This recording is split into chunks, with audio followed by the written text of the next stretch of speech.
I had been assigned to the High Rock Lookout Tower in the Gifford-Pinchot National Forest for 3 weeks. A lookout's routine is mathematical, scanning quadrants every 15 minutes, logging humidity readings, and listening to the constant static of the radio. There's no room for imagination when your job is to tell the difference between fog and smoke 10 kilometers away. It happened on a Tuesday, around 5:40 p.m. The sun was already touching the western ridges, creating that deceptive backlight that flattens the forest's depth. I was cleaning the lens of my Osborne firefinder when something broke the symmetry of the landscape at the forest edge, near mile marker 4. At first, my brain labeled it hiker. That's the logical conclusion. Someone off trail, violating wilderness regulations. I raised the binoculars, looking for the synthetic color of a backpack or jacket, ready to report the infraction. What I saw froze my blood, not from fear, but from pure biological confusion. There were no bright colors. The figure was a vertical column of dull brown, motionless beside a Douglas fir. I lowered the binoculars, rubbed my eyes, and looked again. It was still there. Judging by the scale of the tree, I estimated the subject was over 2 meters tall. It wasn't a bear. A black bear has a conical, unstable silhouette when it stands. This had broad shoulders, a rigid posture, and most unsettling of all, absolute control over its stillness. For 10 minutes, neither of us moved. The forest, usually a cacophony of jays and wind, entered a complete pause. That heavy silence that only happens when an apex predator is present. The creature wasn't looking at the ground or foraging. Its head, with no visible neck, was angled upward, toward the tower, toward me. I felt exposed inside my box of glass and steel. Despite being 300 meters above the ground and protected by a federal structure, the sense of vulnerability was physical, a pressure in my chest. It knew I was there. When it finally chose to leave, it didn't run. It simply rotated its torso and took 3 long steps into the undergrowth. The movement was fluid and economical, without the branch-cracking noise that would follow an elk or a man of that size. It dissolved into the shadows as if it were part of them. The next morning, I descended with the safety protocol activated. I found no tracks in the compacted granite soil, nothing I could photograph or cast. I did find a pine branch as thick as my forearm, cleanly snapped at nearly 3 meters off the ground. The air at that exact spot carried a lingering odor, sour and musky, like damp clothes left in a sealed basement. I returned to the tower and filed my report. I didn't write what I saw. No one in the administration would accept an unclassified sighting without evidence. Instead, I requested the immediate closure of the North Ridge Trail, citing aggressive mountain lion activity. It's a bureaucratic lie, but an effective one. The trail closed sign is already up. Since then, I draw the tower's curtains as soon as the sun goes down. I no longer scan quadrant 4 with the same indifference. I know there's something down there that knows my schedule, and the worst part is that it's intelligent enough not to let itself be seen twice.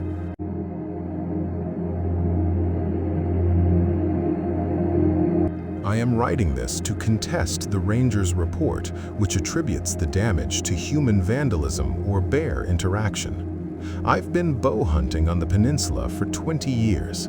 I know what a bear does, and I know what irrational fear feels like. What happened that night was neither of those things. My partner, Eris, and I camped off the designated trails, seeking isolation in the upper basin. At 1930, the forest shut down. It wasn't gradual.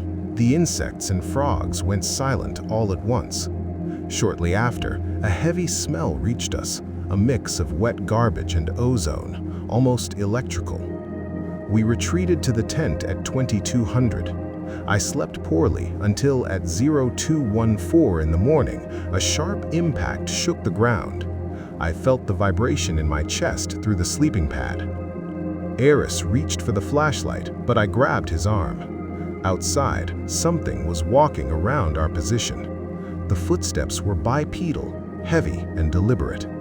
From the sound of gravel compressing, I estimated a weight well over 200 kilos. It wasn't sniffing around, it was patrolling. The attack began at 0220. The first object, a stone the size of a melon, struck the outer fly with mechanical precision. The main aluminum pole snapped, collapsing the roof onto our legs.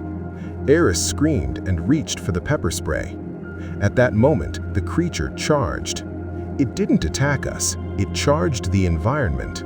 We heard thick branches being ripped from trees and smashed violently against trunks. It was a calculated display of brute force. Then it stopped right beside the collapsed tent. Through the fabric, less than 30 centimeters from my face, I heard deep, cavernous breathing, far too large for a human. The creature emitted a low-frequency growl that turned my stomach, a physical vibration that caused immediate nausea. It wasn't trying to get in, it was telling us to leave, now. We stumbled out, leaving everything behind: backpacks, down sleeping bags, cameras. We ran the 3 kilometers to the forest road where we'd left the truck. When we reached the vehicle, we saw that the hood was dented inward, as if something had sat on it with immense force. The official report says no tracks were found due to the rain that fell that night. It claims the equipment was destroyed by scavengers after our escape. But I know bears don't throw rocks to collapse structures, and human vandals don't walk in absolute darkness without flashlights. I am not claiming sentimental value, only the cost of the equipment. And I state this clearly now: I will not return to that area for any site inspection. That place is occupied.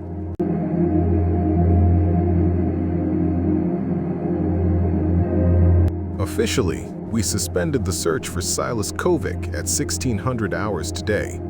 The probable cause in the final report will be listed as disorientation followed by fatal hypothermia.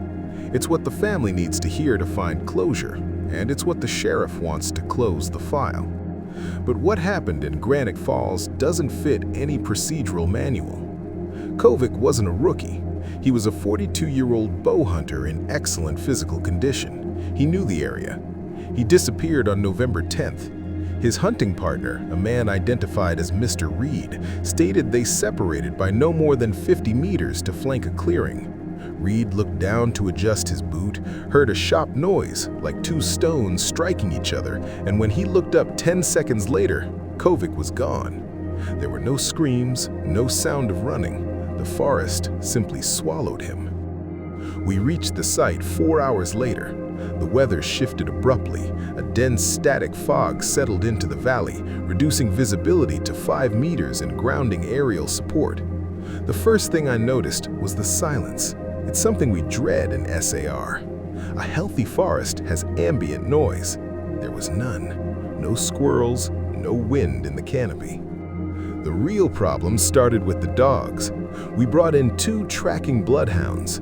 At the point last seen, the dogs picked up Kovic's scent and followed it roughly 30 meters toward a field of unstable granite rocks. Then both animals stopped. They hadn't lost the trail, they refused to continue.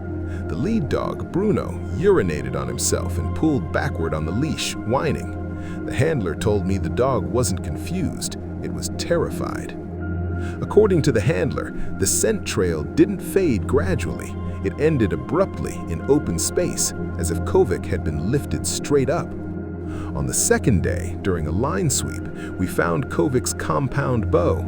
This is what I won't put in the official report. The bow wasn't on the ground. It was wedged into a rock crevice 3 meters up on a near vertical wall of moss-covered granite.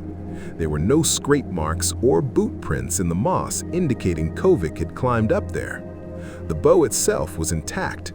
The arrows were still in the quiver, but the precision sight had been ripped off, twisted by a degree of torque that would require industrial tools or a hand with hydraulic strength. While we recovered the equipment, my team reported the sensation of being escorted. We heard parallel footfalls matching our movement, always just outside our line of sight, hidden by the fog. Occasionally, a stone the size of a golf ball would land near us. They didn't fall from above by gravity. They came in on a trajectory, thrown from the brush. No one saw anything clearly, only massive shadows shifting between the trees when you turned your head too fast. This afternoon, just before we pulled out, I heard a sound. It wasn't an animal, it was wood striking wood. 3 rhythmic, powerful knocks that echoed through the valley. A few seconds later, from the opposite side of the canyon, something answered with the same rhythm. We weren't searching for a lost man. We were in the middle of a territorial communication. Silas Kovic didn't get lost. He was removed from the environment, and whoever or whatever did it is strong enough to haul a 90-kilogram man up a rock wall without leaving a trace, and intelligent enough to mock us as we leave.